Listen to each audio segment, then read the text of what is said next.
나이 들수록 외모에 더 신경 써야 하는 이유. 부티 나는 사람보다 귀티 나는 사람이 되어라. 여러분은 외모가 중요하다 생각하시나요? 외모는 중요하지 않고 마음이 중요하다는 말 많이 들어보셨을 겁니다. 하지만 세상을 살아가는 데 있어서 외모는 정말 중요한 요소라 하는데요. 천억대 자산가 세이노님의 외모를 중요하게 생각하는 이유와 우리 인생에 반드시 필요한 조언을 함께 알아보겠습니다. 먼저 사람은 부티보다는 귀티가 나야 한다. 그저 졸부처럼 비싼 것들을 휘감는 것이 아닌 기품 있고 고급스러운 느낌이 나야 한다는 것이다. 대부분의 사람들은 이렇게 말한다. 외모보다는 실력이 중요하다고. 하지만 이 말은 틀렸다. 외모도 중요하고 실력도 중요하다. 나는 도덕적 문제와 관련해서는 사람들의 말을 크게 믿지 않는다. 교통신호를 지켜야 한다고 말은 하지만 실제 생활에서는 그렇게 하지 않는 사람들이 정말 많기 때문이다. 이것이 바로 말과 행동의 이중성이다. 이러한 이중성이 나타나는 것 중에 하나가 외모는 중요하지 않으며 마음이 중요하다는 말이다. 말은 그렇게 하면서도 외모를 본다. 중국 당나라에서는 관리를 선발하는 기준이었고 조선시대의 인재 판별 기준이라는 신원서판에서도 외모가 첫째 조건이었다. 정신의학에서는 사람을 한 가지 면으로 판단하면 정신이 미숙한 사람이라고 본다. 그러나 안타깝게도 우리가 사는 이 세상은 사람을 외모로 판단하고 있는 미숙한 환자들로 가득함을 명심하라. 바비 인형처럼 속이 텅 비어 있어도 예쁘면 뜨게 되고 가상의 인터넷 캐릭터 아바타를 치장하느라 정신없이 바쁜 것이 이 세상이다. 나처럼 내 멋대로 하고 다녀도 아쉬울 것 없는 사람이 아니라면 반드시 외모에도 신경을 써라. 여러 인간관계의 책을 보아도 사람은 외관이 중요하다고 외친다. 이 세상에서 살고 있는 한 자기 자신을 바꿔서 변신하라. 머리 손질, 의상, 말투로도 당신은 변할 수 있다. 이제 부티를 내지 말고 귀티가 나도록 하라. 졸부처럼 돈과 상표만 걸치지 말고 귀족적 세련됨을 갖추어라. 여기 외모를 가꾸는 방법이 있다. 깔끔하게 가꿔라. 꾸깃꾸깃 구겨져 있고 냄새가 나는 옷차림, 구겨 신은 지저분한 신발은 당연히 고급스러워 보이지 않는다. 깔끔하기만 해도 훨씬 호감 가는 인상이 될 수 있다. 부드럽고 온화한 표정을 지어라. 이목구비보다 더 중요한 게 표정이다. 항상 부드럽게 웃으면서 살짝 변하는 표정 변화는 그 사람을 여유 있어 보이게 한다. 몸매보다는 바른 자세에 신경 써라. 항상 구부정한 등이나 어정쩡한 자세에서 허리만 쭉 펴도 사람이 달라 보인다. 여기에 건강한 식단과 운동으로 관리까지 하면 사람이 멋있어 보이고 실제로 자신감도 올라간다. 유행보다는 나에게 어울리는 옷을 입어라. 내 체형에 잘 어울리는 스타일을 아는 것이 중요하다. 나와 체형이나 분위기가 비슷한 연예인들이 어떻게 스타일링하는지 눈여겨보면 좋다. 옷을 꼭 많이 사지 않아도 매장에 가서 많이 입어만 봐도 나에게 어울리는 스타일을 찾을 수 있다. 고급스러워 보이기 위해서는 옷의 소재를 꼭 체크하고 원색보다는 부드러운 색감을 선호하는 게 좋다. 외모가 주는 이 점은 남들보다 앞선 출발선에 설 수 있다는 것이다.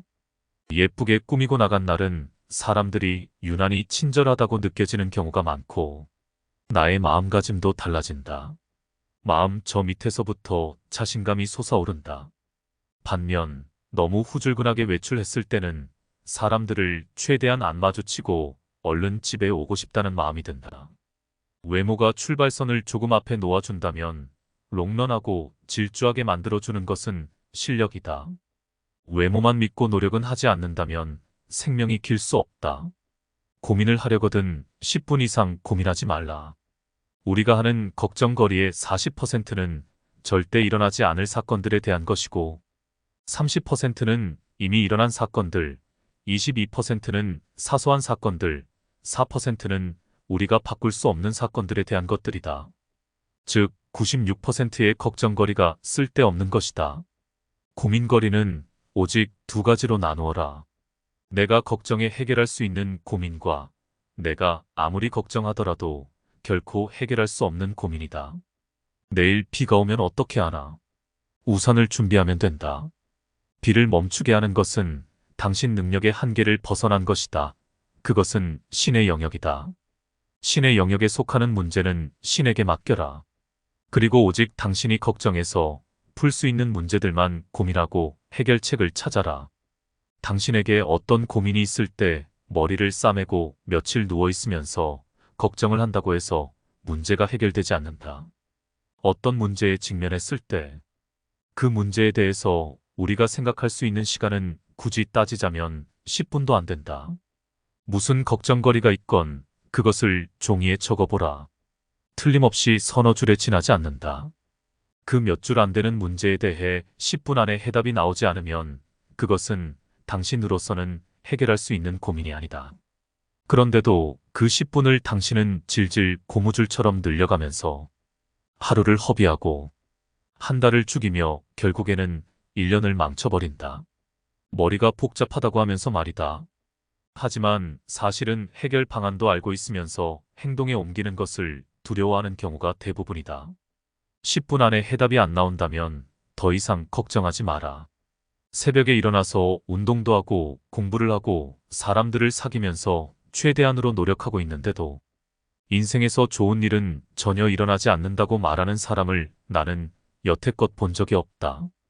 고민이 많다고 해서 한숨 쉬지 마라. 당신의 영혼을 갉아먹는다. 문제의 핵심을 정확히 파악하고 해결책을 찾아 실행하라. 해결책이 보이지 않으면 무시하라. 고민을 하나하나 결과는 똑같지 않은가? 그러므로 고민은 10분만 하자. 왜 문제가 안 풀리는 것일까? 그것은 당신이 문제를 풀려고 하지 않기 때문이다. 문제를 풀려고 하면 문제는 절대로 풀리지 않는다. 문제를 풀려고 하지 말고 문제를 없애려고 하라. 삶이 그대를 속이면 분노하라. 자기 삶의 노예가 되어 자기 생활과 시간을 통제하지 못하는 사람이 어떻게 인생의 주인이 될 수 있단 말인가? 현재의 삶이 절망스럽고 괴롭고 암흑에 쌓여 있는 것 같이 보이는가?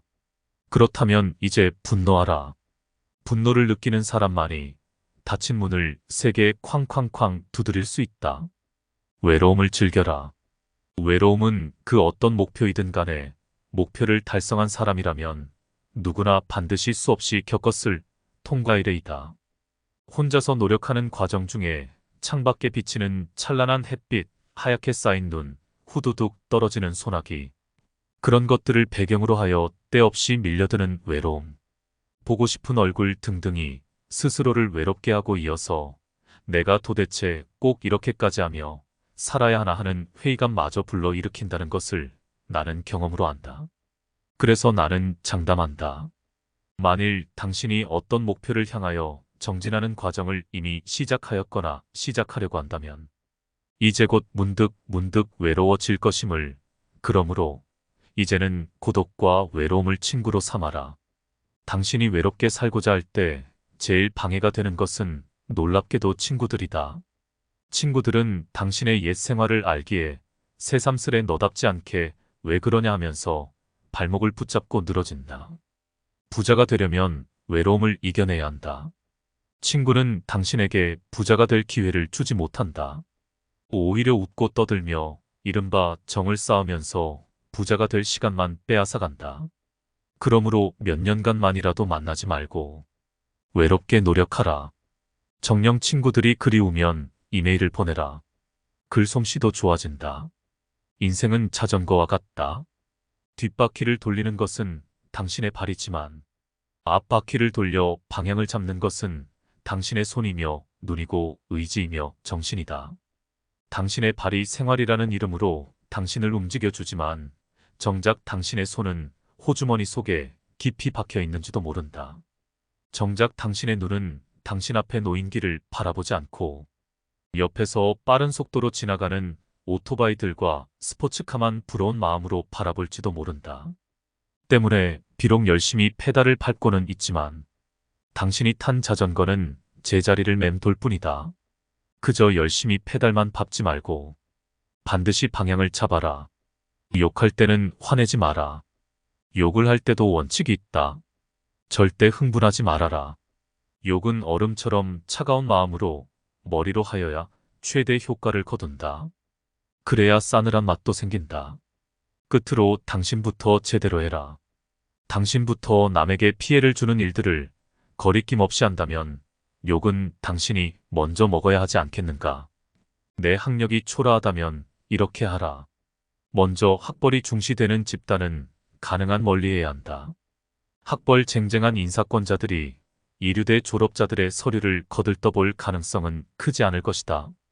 이 사실을 모르면 이류 학벌로 길을 쓰고 인류 학벌 집단에 들어가려고 애쓰다가 결국에는 좌절하거나 그 집단의 별의별 방법을 다 동원하여 겨우 들어간다 해도 결국 외톨이 신세가 되고 만다. 자기 자신은 스스로 능력을 충분히 갖추고 있다고 자신해도 학벌로 만들어진 학연의 벽을 뚫기란 쉽지 않을 것이다. 학벌이 신통치 않다면 해결책은 단 하나다. 이 사회에서 일하는 데 필요한 칼과 총이 무엇인지 파악하고 그것들을 갈고 닦아라. 이 문제는 한가한 시간을 어디에 어떻게 보내는가 하는 것일 뿐이다. 일상에 쫓겨 시간이 모자란다면 과감히 6개월 이상을 그 일상에서 벗어나라. 휴학도 좋고 휴직도 좋다. 그리고 어딘가에 틀어박혀서 그 누구와도 만나지 말고 배우고자 하는 분야에 100% 미쳐라. 학벌이 좋다고 무조건 부자가 되고 학벌이 안 좋다고 부자가 못 되는 것이 아니다. 좋은 학력과 학벌을 갖고 있다는 것은 첫 출발점에서 폼나게 설 수 있으며 가난에서 쉽게 탈출할 수 있다는 뜻이지 자동으로 부자가 되는 길이 열리지는 않는다. 왜냐하면 그 출발점에는 비슷한 학력과 학벌 소지자들이 다 같이 경쟁자로 서 있기 때문이다.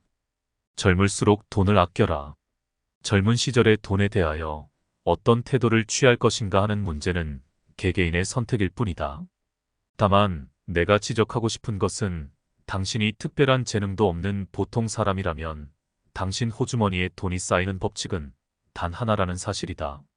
먼저 몸값을 올려나가면서 최대한 절약하고 최대한 먼저 모아라. 그러면 먼저 쌓일 것이다. 그 쌓인 돈이 부자가 될 종잣돈이 된다. 젊었을 때는 놀 것 다 찾아다니고 즐길 것 다 찾아다니며 카드를 긁고 쉴 것 다 찾아먹는 사람들이여. 당신들과는 전혀 다른 방식으로 삶을 살았던 덕분에 부자가 된 사람들이 당신들과 별 다를 바 없이 젊음을 보냈던 사람들은 절대 아니라는 것을 기억해라. 나의 적은 나 자신뿐이다. 현재의 위치에서 미래를 미리 계산하여 보고 미리 포기하는 그런 사람들이 당신 주변 사람들이며 그들은 그저 일확천금을 꿈꾸면서 연예인이나 정치인, 스포츠 선수들, 컴퓨터 게임, 채팅, 명품 브랜드, 경마 등에 무지 관심이 많을 것이다. 당신이 하는 게임은 바로 그런 사람들과 하는 것이다. 기억하라. 이건 역시 당신에게는 춤을 추고 싶을 정도로 너무나도 기쁘고 다행한 사실이라는 것을. 이것은 마치 전쟁터에서 당신의 적군이 더 이상 싸울 생각을 갖지 않고 총을 내려놓은 것이나 마찬가지이다. 그런 적들과 싸울 때는 총도 필요 없고 그저 활이나 창만 있어도 이길 수 있지 않겠는가. 거창한 그 무엇도 번쩍번쩍한 학벌도 대통령 친척과 친하게 지내는 배경도 많은 자본도 필요 없다는 말이다. 이 사실을 빨리 깨달아라.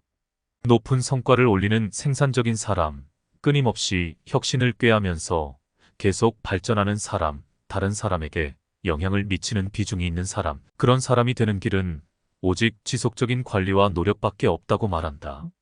나도 그의 말에 동의한다. 부자가 되는 데 있어서의 경쟁자는 천재가 아니라 결국은 자신의 의지라고 하는 이 지극히 간단한 사실이다. 만족은 내면에서 찾아라. 우리가 행복을 느끼는 곳은 외부가 아닌 내면에서 찾아야 한다. 당신 자신의 노력을 인정해주고 칭찬해주는 주체는 외부의 직장 상사나 선생님이 아니라 스스로가 되어야만 한다. 만약 스스로가 만족하고 어느 정도까지의 경지에 도달했을 때 스스로 느낄 수 있는 뿌듯함, 그때 생기는 성취감이야말로 인생을 살아가는 최고의 동력이 된다. 노력이란 이런 것이다. 노력이란 당신이 좋아하는 것을 더 많이 하는 것이 아니라 당신이 이런 핑계 저런 핑계를 대면서 하기 싫어하는 것을 더 많이 하는 것을 의미한다. 그렇다. 노력이란 싫어하는 것을 더 열심히 하는 것이다. 기회는 모두에게 제공되지만 그 보상은 당신의 노력 여하에 따라 차등적으로 이뤄짐을 명심하라. 노력한 만큼의 대가는 반드시 주어진다는 것을 믿어라.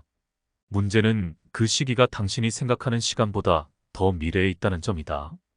이것을 나는 보상의 수레바퀴는 천천히 돈다. 가속도가 붙기까지는 말로 표현한다. 일을 좀 더 잘하려면 어떻게 하여야 하는가? 어떤 일을 반복적으로 하고 있다면 반드시 개선점을 찾아내고 행동하기 전에 그 일에 필요한 지식을 반드시 흡수하고 실수하지 말고 효율적으로 일하고 그 일을 이미 해본 경험자들의 의견을 반드시 들어라. 허들의 일부터 제대로 해라. 무엇이든 시키는 일이라면 제대로 해라. 자존심은 주변 사람들이 당신을 스스로 낮출 줄 아는 사람으로 인정할 때 저절로 지켜지게 되는 것이다. 일 전체를 구석구석 빈틈없이 알고 스스로를 낮출 수 있는 사람으로 인정받으려면 허들의 일부터 제대로 해라. 순간순간 충분히 몰입해라. 행복은 순간순간 충분히 몰입할 때 찾아온다. 가장 행복한 사람은 행복해지고 싶어하는 열망이 크지 않았던 사람이다.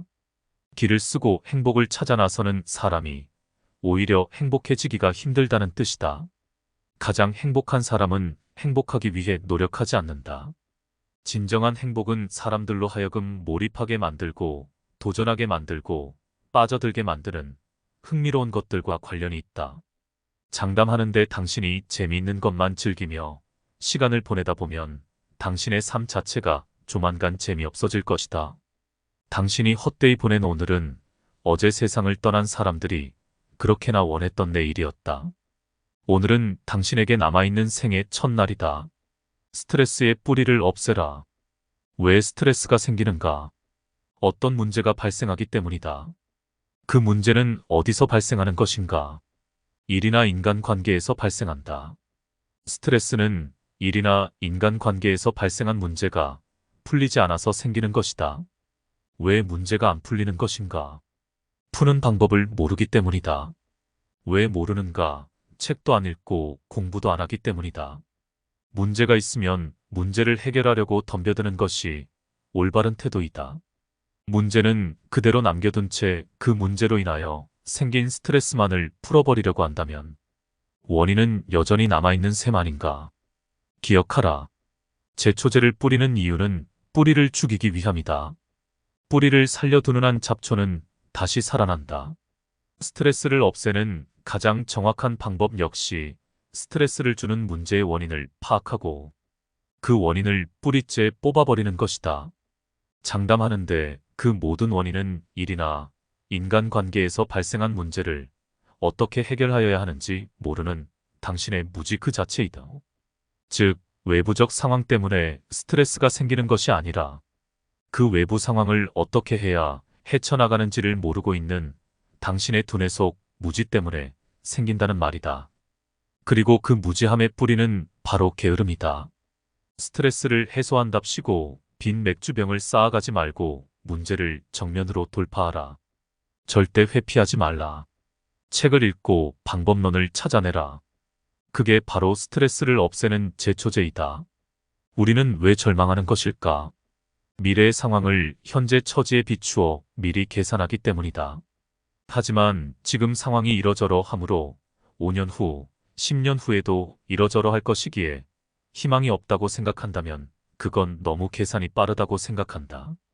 점쟁이도 자기 미래는 모르는데 어떻게 감히 신의 영역인 미래를 스스로 투시하고 미리 계산할 수 있다는 말인가? 부자가 되려면 미래 방정식에 지금의 처지를 대입하면 절대 안 된다. 결코 그런 짓을 하지 말라. 절대로 내가 이걸 배워서 어디다 써먹겠어. 내가 이렇게 한다고 해서 무슨 소용이 있겠어. 하는 따위의 생각은 추호도 갖지 말라. 그건 역시 미래 방정식에 현재의 시간을 대입시키는 어리석은 짓이며 패자들이 즐겨 사용하였던 핑계에 지나지 않는다.